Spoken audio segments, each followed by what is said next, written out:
Hi, everyone, and thank you for joining us for today's webinar brought to you by Mix It Up. My name is Michelle Allison, and I'm the publisher of Top Crop Manager. This is the third resistance management webinar we're hosting this spring, and today I'm joined by Anne Verhallen, Soil Management Specialist of Horticulture with OMAFRA. Today during our session, Anne will provide you with some information that will set you up for a good experience with cover crops. She'll discuss why to consider cover crops, what the past has taught us, and some tips for future success with them.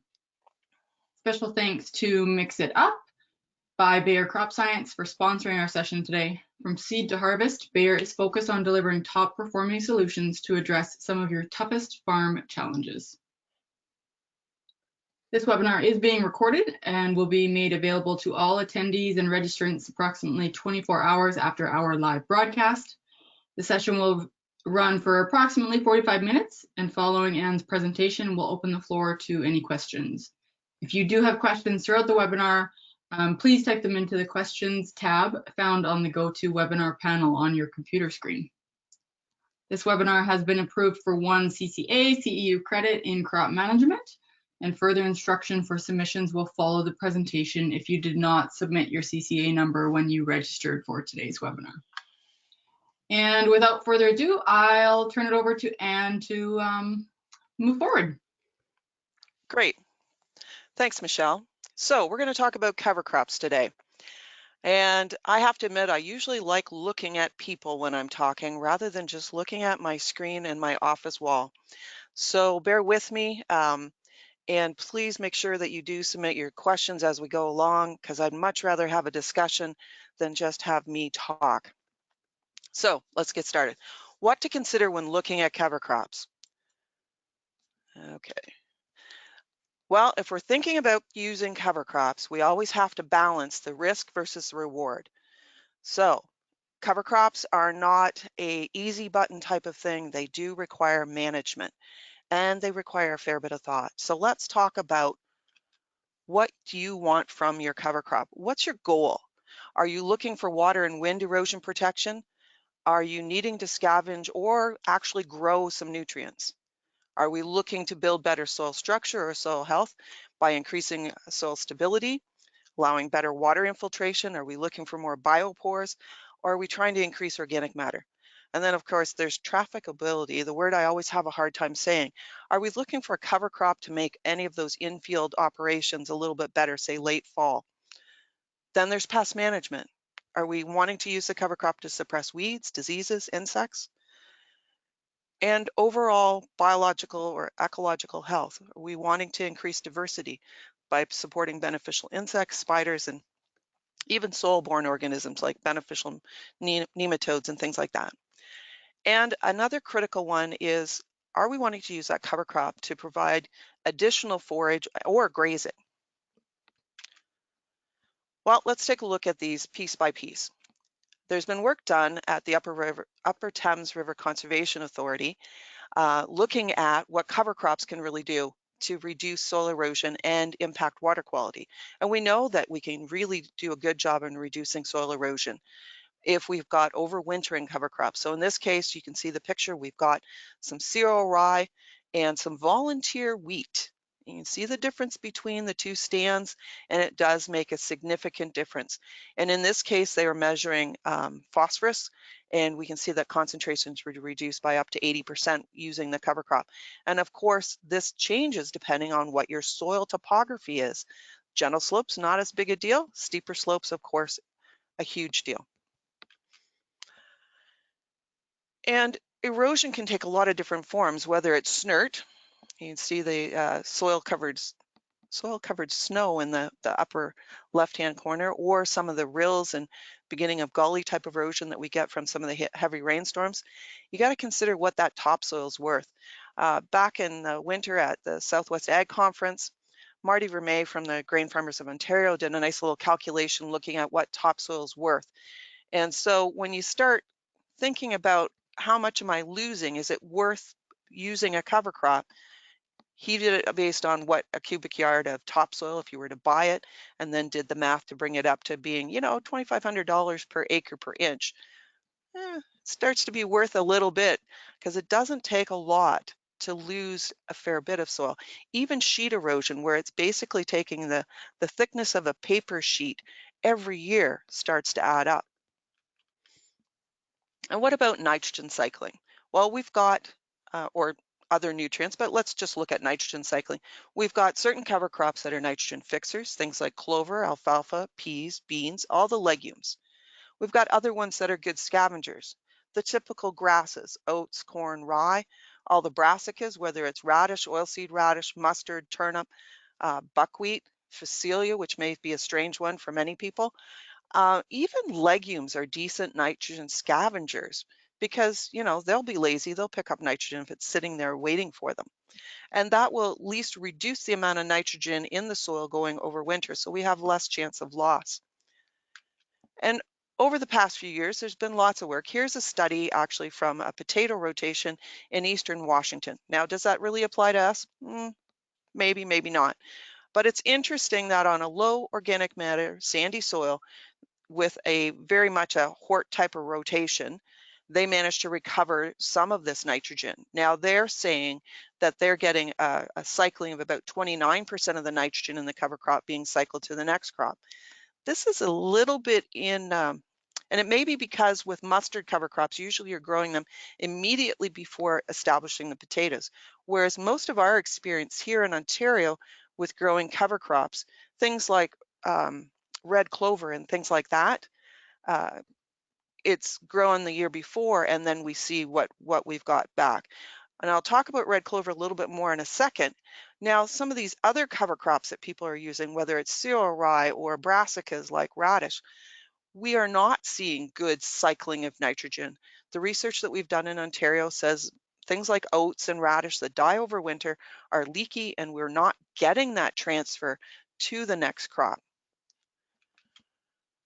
Now, that said, we do have cover crops like clovers that do fix nitrogen. So here's some work from Xu Ming at AAFC, so that's Agriculture and Agri-Food Canada in Harrow, and this is his technician. You can see the lovely, absolutely gorgeous crimson clover back there behind them. This is his organic trial, and you got to keep in mind this is in Harrow, where he's been looking at crimson clover, hairy vetch, and red clover, and what kind of a nitrogen credit he can get out of those cover crops. But again, keep in mind, this is a cover crop that was not terminated in the fall. It was terminated late spring, so we're talking May into June even. Actually, I believe it was May, in Harrow, so the southernmost part of Ontario. So very much warmer than most of the rest of the country. A lot longer growing season, both in the fall and in the spring. And he is using full tillage, so plowing, to release this nitrogen. But you can see he's getting a significant nitrogen credit from all these cover crops. The other proviso here is crimson clover is not one that we see consistently good overwintering in most of Ontario. So to get that kind of turnover of nitrogen is pretty significant. Our more typical cover crop would be red clover after wheat.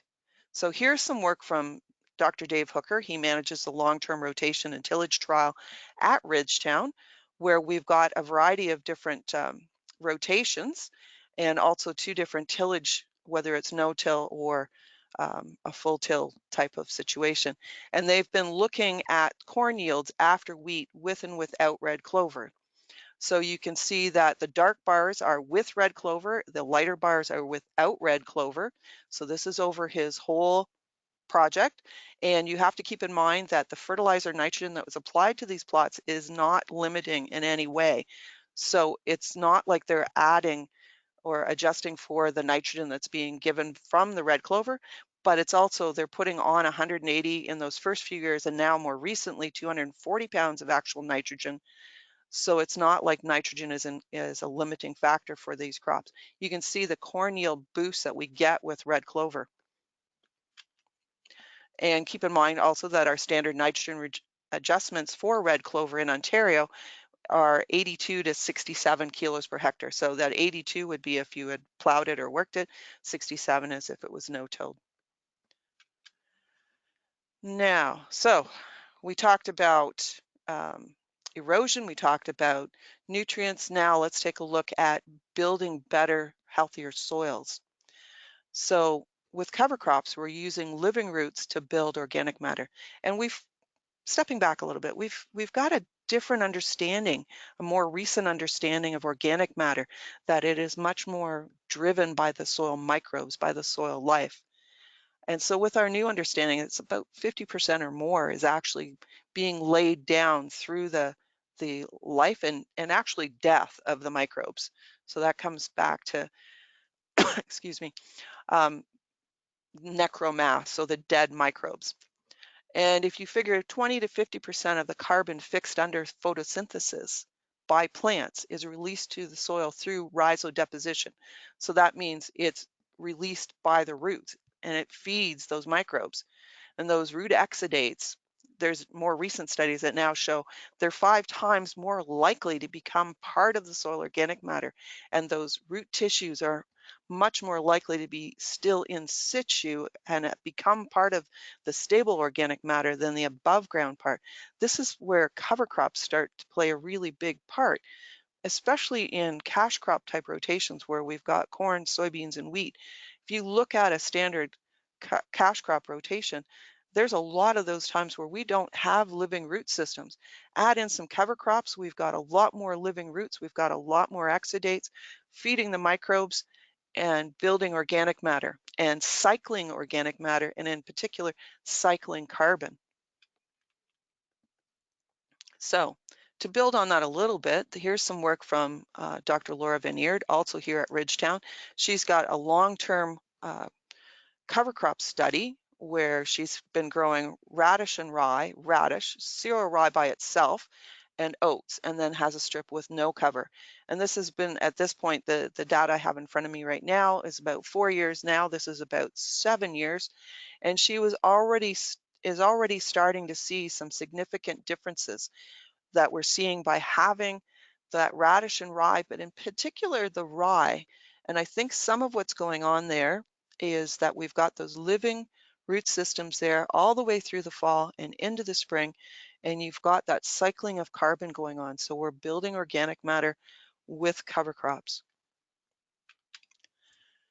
Now, when I start talking about cover crops anymore, it isn't just soil health that we talk about. We also talk about how does this play with weed management? And I love what Mike Cobra did. I borrowed these slides from him, and I just love what he did.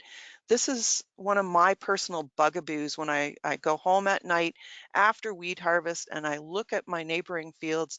Some have cover crops, some have clover, and there's an awful lot that don't have anything, and they just grow up in weeds. And I got to give Mike kudos for slowing down and taking the measurements, taking the pictures. So here's 2 fields. One that was planted into oats, one that was left for Mother Nature to plant. And it's interesting to note that the field 1, so that's planted into oats, this is a few weeks of growth, and then looking at this fallow field where it was just left, not mowed, just left to grow up, and people were busy doing something else, of course. Well, Mike's a smart guy. He pulls over and he takes and starts looking around. So here's what he came up with in field 1, where he's got just an oat cover crop. This is not rye. This is not anything that aggressive. This is simple oats. Look at the size of the weeds there. They're pretty tiny. They're not going to amount to much. Whereas the weeds on the other side, there's a lot more weeds, and you can see the amount of weed seed production that's going to happen. And you can see the size of them too. So even oats can do a lot for suppressing weeds. The other piece that really has promise with cover crops as far as a tool to suppress resistant weeds. Again, this is some photos from Mike Cobra. He's been working with Dr. Francois Tardif at the University of Guelph, looking at the ability of cereal rye to suppress Canada fleabane, and it's significant. You can see to the line, this is not 2 pictures pushed together. This is 1 picture looking at the line of rye, and to the left, we've got rye, to the right, we've got fleabane. And when you look closer into the rye, the fleabane, there's still a little bit there.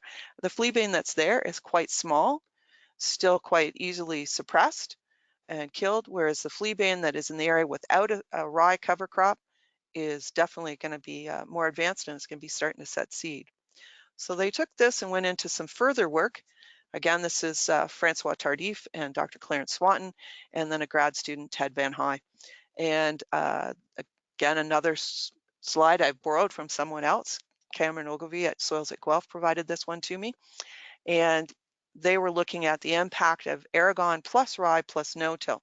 So just looking at the amount of fleabane control that we get, looking at no rye versus rye, well, we're getting something over 40, almost 50% control just with rye.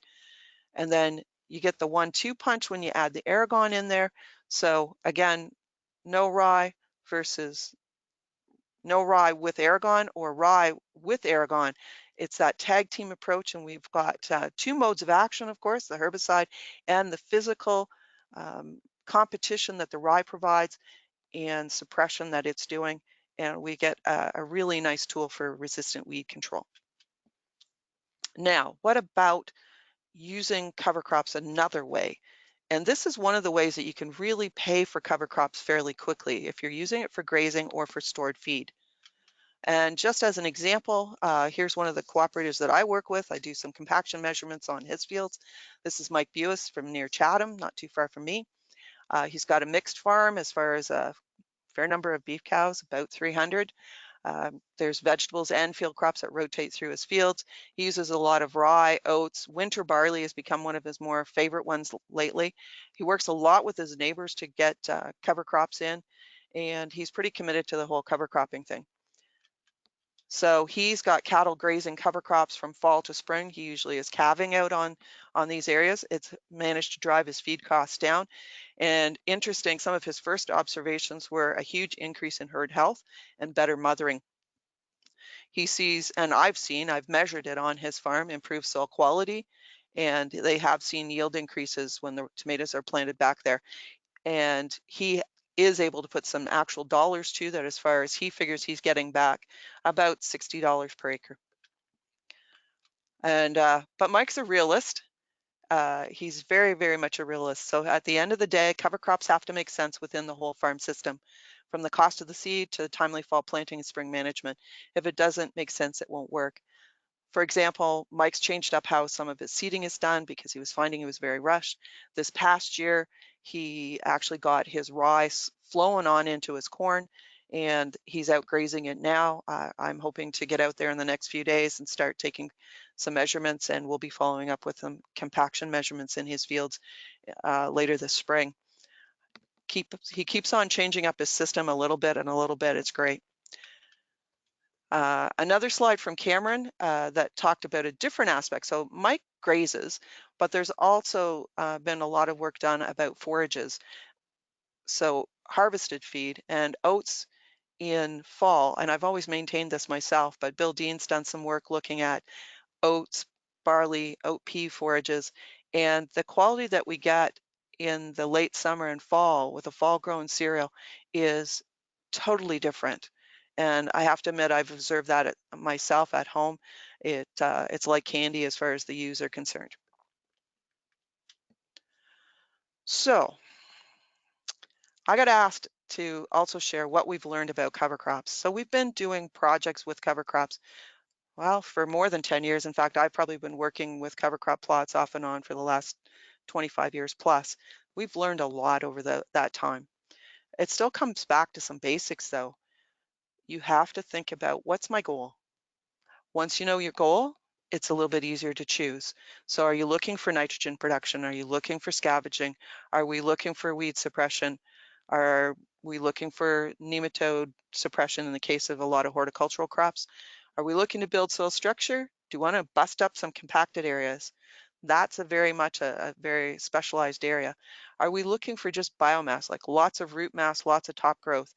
Then we're looking at things like oats and radish, and in the summer we might be looking at some of the warm season grasses like millets and sorghum Sudan. For basic erosion protection, we're often looking at the winter cereals, winter rye, triticale, possibly ryegrass, winter barley, spring barley, oats, those kinds of things. The other thing that I usually talk about at the same time as we're talking about what's your goals and what cover crops are you thinking about, as you're picking the cover crop, you got to think about control. There's nothing worse, nothing more frustrating than having a beautiful cover crop and looking at it and going, oh crap, how am I going to get rid of that? Or if you get a wide open fall and you've got a lot of growth, how am I going to deal with it? And it's very much where you are in your soil type and what kind of equipment you've got, but you've got to consider what are your options for control. Is it going to winter kill? Will it freeze out? So things like oats, things like radish most years, um, all those kind of things will freeze out. Will tillage take it out? Timing of tillage also becomes critical. Is herbicide an option? And some of the more newer options are things like roller crimpers or mowing. And there's all combinations beyond that that you can look at. So getting started. A great place to start, an easy place to start, is after winter wheat, spring cereals, or other early harvested crops. So in my area, things like processing peas, snap beans, sweet corn, any of those kinds of crops where we've got a good length of time, late summer and into the early fall to get some good growth. But you got to think about the timing. How does it fit in the growing season? Do we have enough time to make it worthwhile, that we're going to get enough growth to make that seed investment worthwhile? That depends a bit too, depending on what your goal was. If your goal was to build organic matter, remember what I said about the roots. So a little bit of growth on top doesn't necessarily mean that you haven't achieved everything if that's what you're after, if you're after roots. The other thing we need to think about is what's your next crop? What's your weed control going to be? And what is the goal? Because that will change what your seeding rate is. The other thing is you have to consider the rules of agronomy don't change just because it's a cover crop. Cover crops are not the panacea for everything. They are a crop and they need to be managed. So you have to consider the competition from volunteer wheat. So if you're planting it after a winter wheat crop and you didn't have a red clover frost seeded on there already, you're going to have competition from volunteer wheat. And it usually will pay you to suppress that in some way to allow the cover crop to establish itself. And then you have to look at seeding rates and depth. And so the seeding rate's going to vary depending on how are you planting it. Are you planting it with a drill? Then you can reduce your seeding rate usually. If you're going to broadcast it on, you need to bump it a little bit. If you're going to plant it with a drill, I know this is going to seem obvious, but I've got caught on it. I know other people have too. Often the last thing we've used that drill for was probably some late planted soybeans, in which case the depth might be a little off for your cover crop. We need to adjust depth to reflect what we're planting. So if we're planting, see that mix on the right-hand side? That's a radish and oat mix with a bit of volunteer wheat in there. That kind of a mix we can plant an inch or even, it'll probably still come up even 2 inches down. But if we start getting into some of the finer seeds, we really have to watch our depth because crimson clover, any of the clovers don't like to come up from a great depth. And you have to kind of pair that off against the larger seeds like peas that need enough depth to actually have enough moisture to really get going. And I often hear, well, I'll just use my volunteer winter wheat. It makes a good cover crop, right? Well, this is where we've done a little bit of work. Adam Hayes and I had a 3-year project with the Soil and Crop Tier 2 project looking at various cover crops, and always we had a check where it was just pretty much an undisturbed area after the harvest had been done and we'd had a little bit of tillage. So here's some comparisons where we're at Ridgetown. These are all in October, so we've had lots of time for the cover crop to grow. We've got strips across the whole field. Here's our check strips where it's just the volunteer wheat. And you can see the huge difference that we have. So the problem is if we're looking for a cover crop that's going to provide some erosion protection, going to do some weed suppression, going to do some organic matter amendment, volunteer wheat, just the stand's not consistent enough. And if you have a combine that's not blowing out enough out the back, you are going to have a lot of weeds. So that's a problem. So I generally don't recommend that volunteer winter wheat's going to make your cover crop. Now, if you went in and overseeded with some winter wheat, different story. There's been a lot of interest in mixes in recent years. We've done a fair bit of work looking at different mixes, and I often get the question, so what's the best mix? Well, mixes can build some diversity, and depending on what you've got in there, it there is some response to soil nitrogen. You also need to think about your mix in terms of, am I putting manure on or am I not? If I have no manure, probably some legumes would help. If I do have manure, I'd skip the legumes. It's just going to increase the cost. When you're creating a mix, unless you're using one right off the shelf, you probably want to look at what the species are. So you need to reduce the rates of any of the dominating species. So radish has a tendency to dominate. And we usually talk about not putting more than, say, 2 pounds per acre of radish. And if you're talking the really tiny seeded brassicas like turnip, you're probably talking a half a pound. There are some species to avoid too.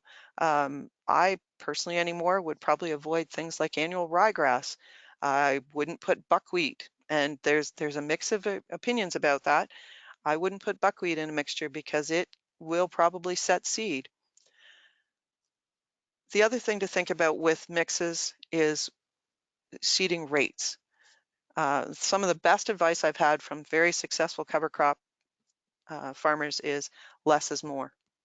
So it's better to have a consistent stand of a mix, but not a heavy stand. Then again, it also depends on what your goal is, because if you're planning on grazing that area, you certainly want a lot more plants there because you've got to support the grazing. And as you get later into the fall, you'll probably want to increase your seeding rate because you won't have as much top growth just in order to get the soil protection. So the next slide is really around patience. This is, it often doesn't look like much. So here's a cover crop mixture that was seeded in after wheat harvest. This is in early August. It's probably been in there for, probably 3 weeks. It went into fairly moist conditions. Doesn't look like it's going to amount to a whole lot. There doesn't look like there's a lot there, but you just have to wait. And it's interesting to watch as it changes over time. So here's that same field in November. At this point, all the legumes have come along. Anything that is frost sensitive has already frosted off, so the sunflowers are dying. It's a beautiful mixture and the ground is well covered. One of the other things we've learned, and this is a little bit complicated looking at this slide. This is one from Chris Brown, some work she's done with cover crop mixtures, various ones, and then with and without manure. I think the key thing to take away from this is that cover crops and manure make a great fit, and that we get a huge bump in top growth. And if we get a huge bump in top growth, we're going to have significantly more root growth, and that's what we're aiming for. So manure and cover crops fit together very, very well. Now, I often get questions about how do I fit it into the rest of the rotation? Well, there's some places in corn where you can fit a cover crop. Usually it's between V4 and V7. That's a little hard to hit because often the choices we have then are really related to our herbicide choices. And I think you need to make your herbicide choice first and then see if your cover crop fits. If you look on Field Crop News, you'll find a whole series of pieces on there, and I'll show you that website in a minute, that talk about the herbicide connection with various cover crops. So hitting that V4 to V7 is really tough.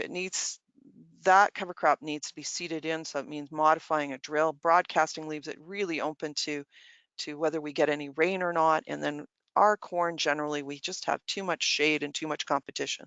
I think we get better establishment if we can fly it on, spin it on, or whatever as the leaves start to dry pre-harvest, or come back in and plant it post-harvest if you're in an area where there's enough time after harvest. There's a big difference about whether we're talking grain corn versus silage versus sweet or versus seed corn. Silage, I think, is an easy place to get a cover crop into. And you can see a couple of examples here from right out here at Ridgetown. One is some annual ryegrass that was seeded into grain corn. That would have been that V4, V7. We tend to get really spotty stands. It really is very much weather dependent and how you seed it, and a little bit of luck, I swear. Whereas rye drilled after silage harvest usually looks beautiful. And then you've got a good protection on that field, some real soil armor for the winter. So that's wheat after corn. Now, what about with soybeans? If you're doing soybeans, they're pretty competitive through the year, so you're not going to be seeding in advance. The only place where it really fits is about leaf yellows, when leaves are starting just about to drop. It's still going to be somewhat iffy. And the other challenge is, what do you put in there that if you get into a wet harvest, you don't end up with something that's going to be growing up and becoming a problem with the combine. So avoid things like oats. Some people have had good luck with oats, but I'm more likely to go with a cereal rye or something like that. I think you have a lot more success after harvest. That's when we plant winter wheat. And I guess I'd say let's go to winter wheat if we can. But if you've got acres that aren't going to winter wheat, then certainly after soybeans, there's not enough residue there for good soil protection over winter. And as our winters seem to be being more open with a lot more rain and a lot more melt, I think it pays to have a cover crop there. And a light dusting of rye after harvest will certainly help keep that field in place. On the flip side, though, soybeans are a great option if you've got lots of cover crop residue. And there's been a fair bit of work. One of my colleagues, Jake Monroe's got a project with Soil and Crop looking at roller crimping and planting organic no-till soybeans, and with a great deal of success. That cereal rye does a great job at suppressing weeds, holding moisture, and soybeans seem to be well adapted to establish in that kind of cover. That said, though, the other things we've learned, the rules of agronomy haven't changed. So the previous slide showed you how the soybeans can be very successful. It still takes management.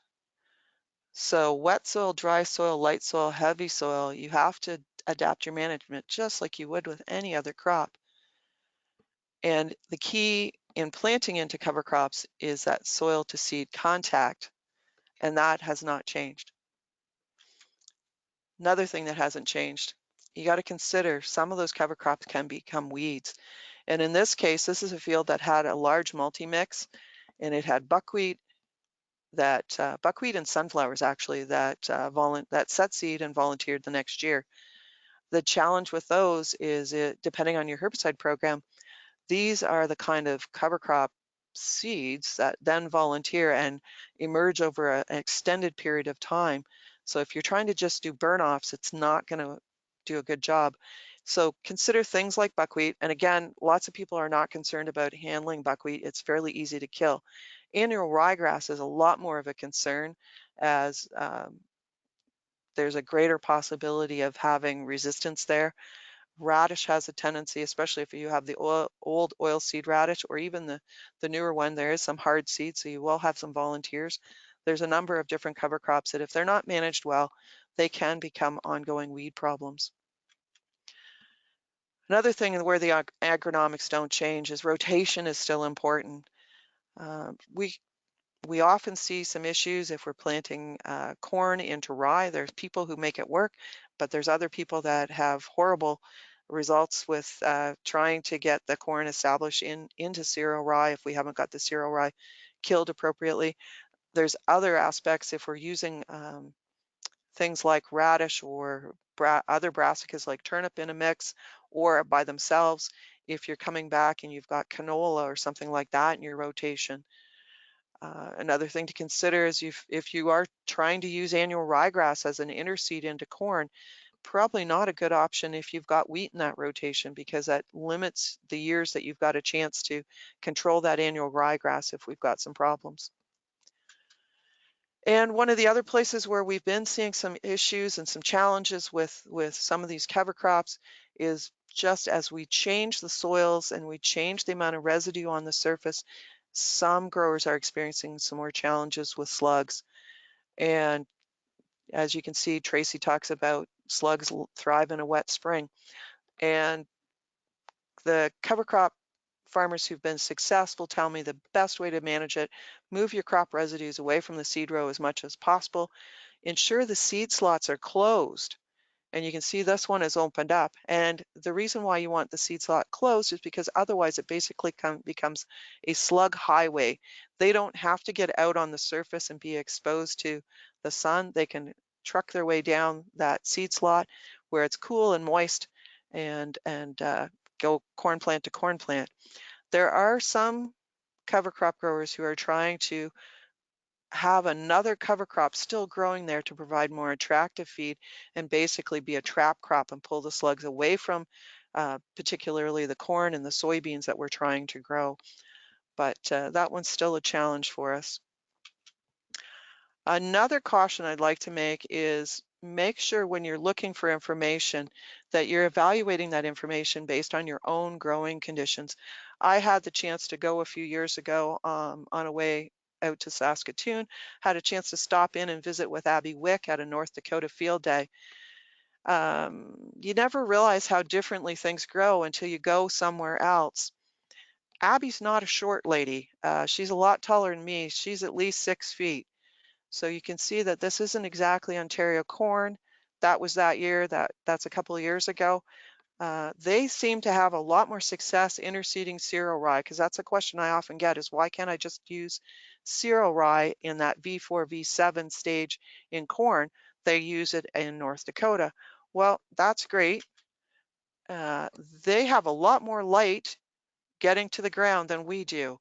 If we try, generally, if we're trying to grow cereal rye that's established in that V4 to V7, the cereal rye is going to die, or a lot of it's going to die unless we've got big gaping holes in that cornfield. Our corn just has too much height and has too much interception of the daylight that we just don't get good establishment and long life of that cereal rye. We're much better to use cereal rye at harvest or just prior to harvest with corn. The other thing is there's a number of incentive programs out there, so don't forget to look into those options. That can take some of the edge off of starting into cover crops. We've had them supported under a wide variety of programs. For example, most people can access, if there's a conservation authority near you, a lot of them do have incentives. There's also incentives in different localities if you check with your local soil and crop. Interesting to note, this is from Ann Loeffler from the Grand River Conservation Authority. They did a survey and only 55% of them were motivated by the incentive payment of the people who were doing cover crops. So a lot of people see the value in cover crops for themselves. The reason I say don't forget to look into the incentive programs, it can take the edge off a little bit as you learn more about cover crops. So some tips for successful cover cropping. Well, you're starting off right if you're taking part in webinars and things like that, because the first one is do your research, educate yourself. You know your own farm, you know your own cropping system, you know your patience level, you know how things work for you.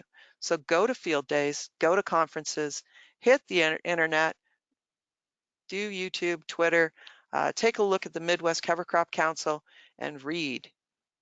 There's a ton of stuff out there. There's a lot of supporting information, but read critically and look at the YouTube critically too.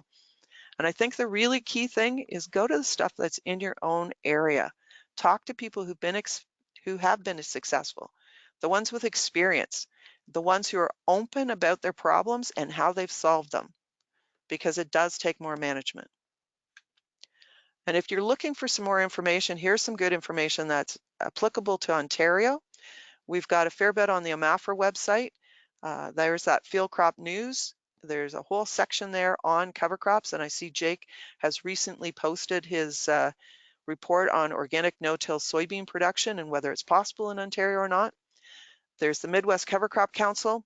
We've got a decision tool there that is backed up with freeze frost data for Ontario, county by county, so you can take a look at what cover crops might work for you, and we're in the process of updating that right now. Another place to take a look is the Soil and Crop Advances reports, because there's been a multitude of cover crop projects, whether it's with manure, it's with no-till, it's with different mixes, and they're all reported in those crop advances reports, and those are done across the province in various locations.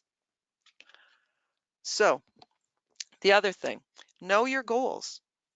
That way you can adjust your species and your seeding rates. As I keep getting reminded by one of my colleagues, Christine O'Reilly, our forage and grazing specialist, cover crop rates are not forage rates. They're not grazing rates. So keep in mind what you're doing as far as seeding rates. Something that's going to manage that erosion, that rill that we're seeing in the center, is not the same seeding rate that we need in order to be able to bale it off. And details matter. Here's one of my buddies from North Dakota, Lee Breeze. He says, once you know your details, you've got the opportunity to find ways new things can fit in. Details matter. I often have guys who've got some confusion around annual ryegrass and cereal rye. They'll just tell me they're working with rye. Well, there's a big difference between annual ryegrass and cereal rye, not just in how it grows. Annual ryegrass is really slow to get growing. It's wispy to start. Cereal rye generally rock and rolls right from the start. It goes and it goes. Annual ryegrass will go to seed. If you plant it in the spring, it's going to try and go to seed. Cereal rye generally needs some vernalization. And so it's going to just grow thicker and thicker and get sick with various leaf diseases, but it's going to be a nice cover there for, say, driving on a headland. Killing them, totally different. Annual ryegrass can be a real beggar to kill. Cereal rye, pretty simple to kill with some glyphosate. So details matter. Some other things, start small, but you got to treat it like a crop. Got to be serious about it. If you really want to be serious, put it someplace where everybody else can see. Start simple. Start with the winter-killed species like oats and radish, or really simple mixtures like oats and radish. Keep it affordable. Most of the guys that I work with will tell me that, you know, 20 bucks an acre is as much as they want to spend on cover crops. And that's seed, so you got to figure there's still some more costs. Pay attention to the agronomics. Target those early harvested crops because that's an easy place to fit. Make sure you've got a plan for termination. And the key part, have a plan B. And the other thing is plant, learn, revise, and plant again. You're going to do your research. You're going to be smart about it. You're going to know what you want to grow. You're still going to learn because you've got to adapt that cover crop to your situation. So plant, learn, revise, and plant. And that's it. Any questions? Perfect. Thank you very much, Anne, for a great presentation. We've got quite a few questions coming in, so we'll dive right into that. To start off, can you give us a brief explanation of the best cover crop to break up compaction, if that was our main goal? Okay, so if we went back to that chart, and I'm not even going to try and make my mouse do that, generally for compaction, we're looking at things that are deep-rooted and are going to grow over time. So the deep-rooted things like sweet clover, like alfalfa. Radish also gets tagged as a compaction buster, and it will to a point. But if the soil is dry and hard, or if the compaction is severe, radish is just not going to do it. And you got to be realistic, right? Radish is only growing for a couple of months, whereas sweet clover and alfalfa, we know that those are long-term lignified roots that have a whole couple of years to grow and make their way through every time there's a little bit of a fracture or a crack. The other things that will help with compaction are some of the grasses. So sorghum Sudan and some of those warm season grasses have been proven in some areas to do a nice job at breaking up cover compaction, especially if they're mowed, and that forces them to have a bit of a root boost again. Perfect. Okay. And so when we're discussing radishes, on another note, we've had a drainage contractor note that you shouldn't plant radishes because they will potentially plug the tile. Is that true? Well, we've had some of those problems in Ontario where and not just in Ontario, they've had them in Quebec where there's been problems with tile drain and radishes. It's usually associated with a couple of things. It's usually associated with tiles that may not be as high functioning as they could be, shall we say. They may have some rough edges on their connections, and often there's a fair bit of manure, and sometimes it's been early planted, and sometimes, and quite often, it's been a solid planting of radish, so fairly high seeding rate, then a lot of nitrogen, and then it's like you've got bionic radishes. So they've been selected, especially the newer daikon style radish, to have a very deep root system, and they really do. So some ways to manage that is back off on your seeding date. So you're into the middle of August and the later part of August, especially if you've got a lot of manure on there. Um, if you do have a problem, then maybe change how your connections are. That said, there have been a few other things that have shown up to have plugged drainage tile. So cereal rye a few years ago was a terrible problem in Indiana. They actually came to Ontario looking for how we deal with stuff. There's even been wheat that have plug tile. So there's a few things, and it really depends on if you've got enough flow through that tile, it should flush all those root hairs out. So no reason not to use radish, but maybe use it in a mixture with, say, oats and a little bit of radish, that kind of thing. Okay, good to know. Thank you.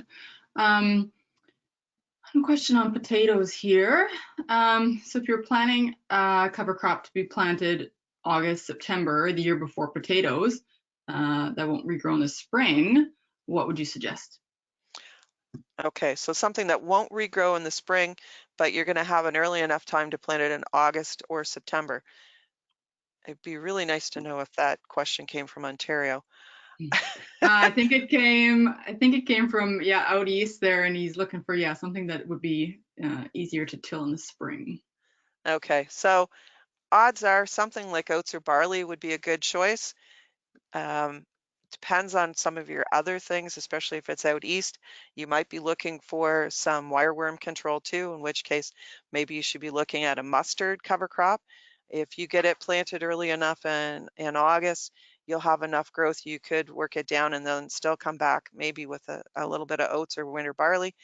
Um, I guess if you're really looking to not have to worry about killing something in the spring, oats and barley are often your best option there. They're going to die off over winter, and it'll look like a lot of mass on it, but it really isn't that bad once you get to springtime. The other thing is look at your seeding rate. You don't need to go nuts and have a heavy seeding rate. It could be a fairly light seeding rate so that you've got good, decent, even cover across the field, but you're not trying to graze it or take it for forage. So by the springtime, once it's died down over winter, it'll desiccate and be very little to worry about for getting the field ready for potatoes. Perfect. Thank you. How much nitrogen can I credit from the cover crop for my next corn crop?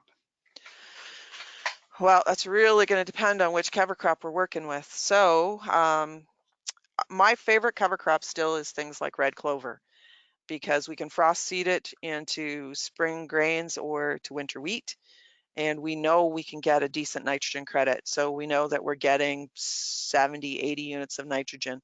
Some of the other cover crops, say radish.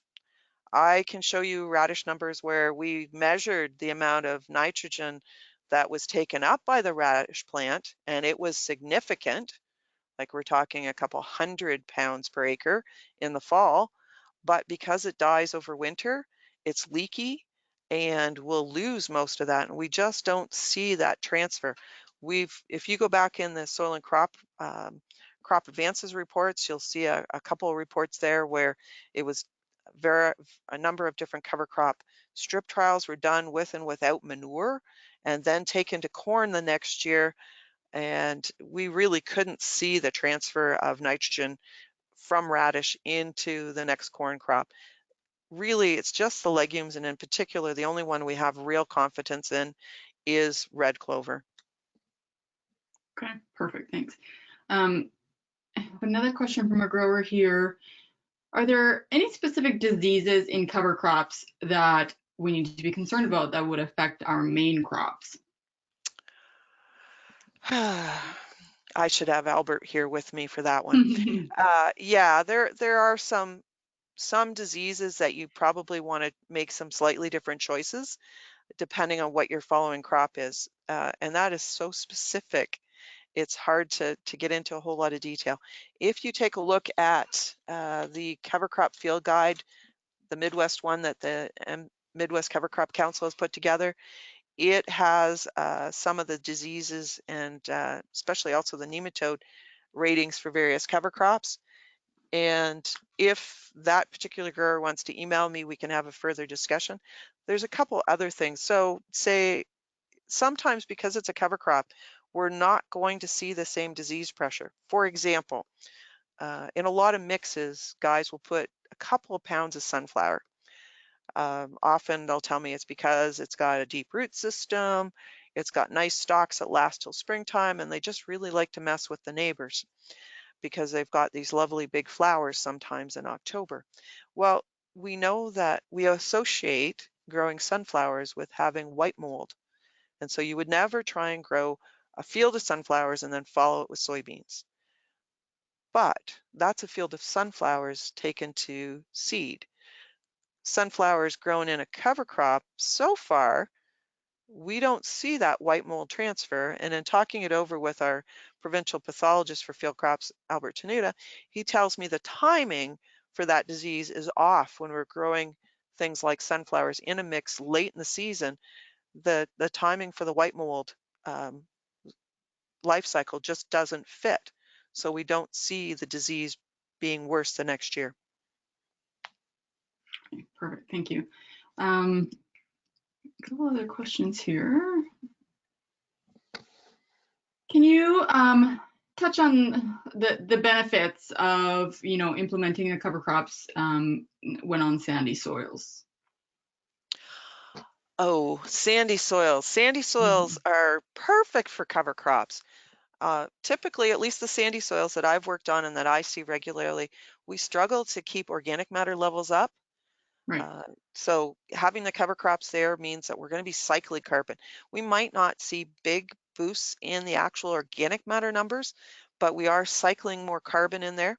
The other thing with sandy soils is we tend to have moisture deficit. So having cover crops, whether it's that carbon cycling or just the actual physical residue, tends to keep that soil moisture there in the middle of the season. I can remember riding in a combine with one of my cooperators and watching the yield monitor as we went over a knoll. This was in a series of cover crop strips, and we were going down them. And as you came up over this knoll and the cover crop residue was there, suddenly his yield would just take this little blip compared to the no cover crop check spot that we had beside it. It was eye-opening for everybody concerned. It was quite fun to watch. So there's a lot of places where cover crops really fit well in sandy soil. So if we're increasing that carbon, it's also going to have a piece to do with hopefully supporting a better nutrient cycling and retention of nutrients in those sandy soils.